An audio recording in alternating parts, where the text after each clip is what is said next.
Okay, well, Smackdown kicked off this week from Roanoke, Virginia. And we started off the show with a tag team match. Woo! Sheamus and Randall Keith Orton against Alberto Del Rio and Chris Jericho. And just basically it went a few minutes and it just broke down into utter chaos, basically. And then Eve Torres, during the middle of the commercial break, she tweeted that there's going to be two separate matches kind of broke off from this. It's going to be Sheamus against Jericho and then Randy Orton against ADR.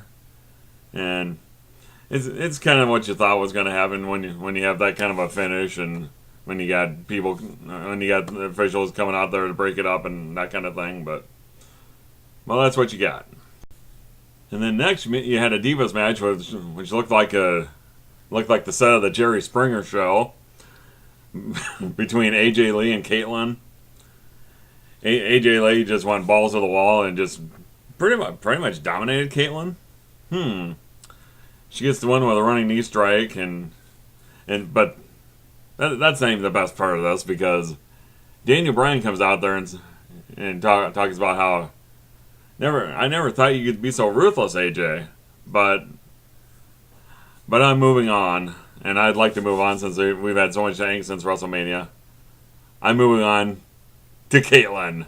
Yes! Yes! Yes! Yes! Yes! And then when Daniel Bryan in the ring, he was going up against the Big Show. About 3 or 4 minutes into the match, Daniel Bryan got the yes lock on him. And Johnny Ace rings the bell because he says he tapped out, and he must still be pissed that Big Show was talking like this and making fun of Johnny Ace. So he just asked Big Show, "Did you think that was funny?" Like, no. No. No what? No, sir.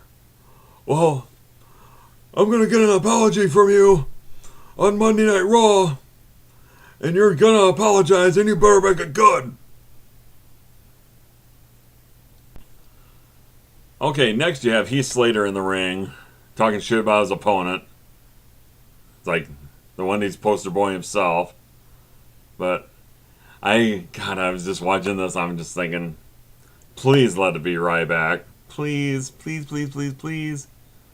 Well, this is living proof that God really does answer prayers because Ryback comes out to the ring. Oh, and he squashes Heath Slater. Oh my God, that did my heart good. Heath Slater fucking sucks. Oh God. Anytime Heath Slater gets squashed, I'm okay with it. But getting back to Ryback, they really need to put a number to this winning streak, being this monster babyface, kind of like what Goldberg was in 1998. And if you've watched the Schleg Daddy's review, I'm sure a lot of you have. But it's like I agree with him on this. People probably think I agree with Schleg Daddy on everything, but I really don't. But I do agree with him on this. They need to put a number to this, and maybe they could have him make that be his goal to beat Goldberg's undefeated streak. But yeah, so there. Okay, the next match was the in-ring SmackDown debut of Antonio Cesaro, better known to you ROH bots as Claudio Castagnoli. They put him with Oksana. Teddy Long is the guest ring announcer for the match because Lord knows he needs something to do since he's not the GM anymore.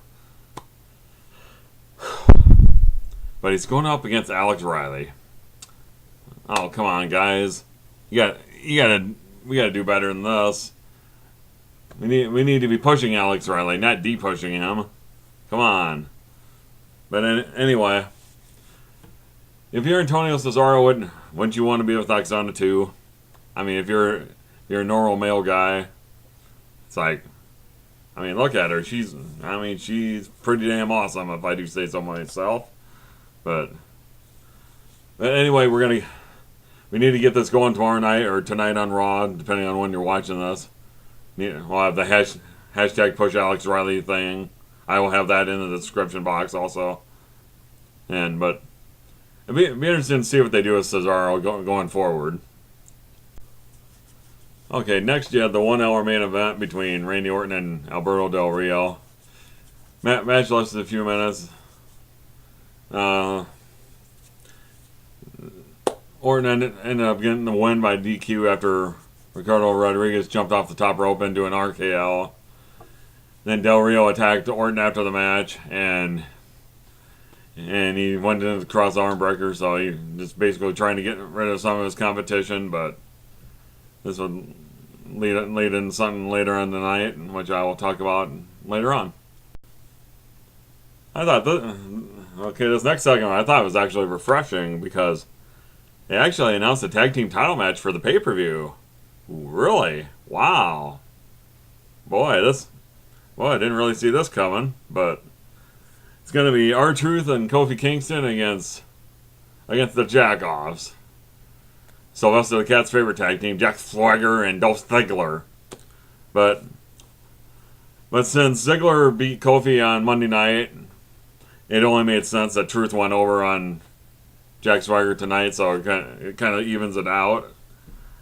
And then also in the back, you had All World Enterprises, Abraham Saddam Washington, along with Primo Epico and Rosa Mendez, and Mason Ryan was back there too. I don't know what his affiliation with him. Maybe AEW is going to sign him too, but